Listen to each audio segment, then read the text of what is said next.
Okay.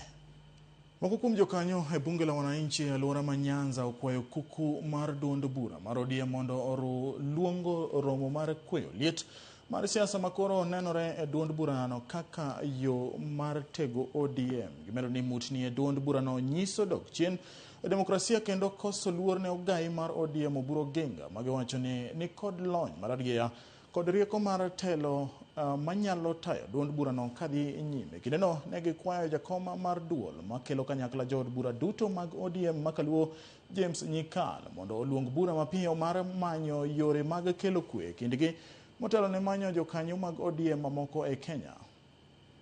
Bunge tema no yier gi party mar ODM man gi koko malaro telo malo.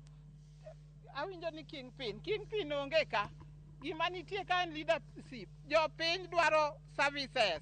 Ging'inwa ni gik mane broad based to oketi agenda ka. Bende gitimre makare kose ok otimore. Onge gima nyalo bagen godo gi party mar UDA ka wadhi ka wakere. Omiyo wa call for unity ma serious e party mar ODM.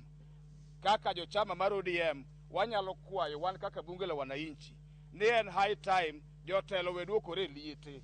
En high time jotelo weduokore baraza moko mag chief gikuone mimadhe busa. Jotelo gin jogo moluor. Instead of convincing our people to follow our chama, unu confused our followers. Gimomiyo wawuoyo kawuono ni all chairmans mag county within stronghold mag ODM ok nyal luongo press nikech gin kod luoro. Gikia ni kiwuoyo tidhi chwanyo ng'a kata idhi moro ng'a e within ODM. Wakwayo telo mar Nyikal mar jotelo moyier kaka jakom mar duol motelo ne jowa manoyier e Luoland ni mae thuolo midwane leadership mare kaluwore kod telo manoyiere mondo tel ne jowa kaka jakom duol.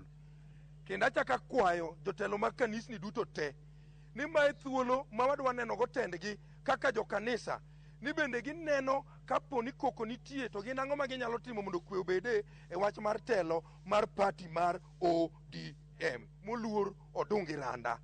Ni mae thuolo monego koro wanego tendi mondo iluong jotelo mar luo moyieri mane bwo chama moloyo kichako gi jowa ma joluo aito dhi e leadership marwa ma national.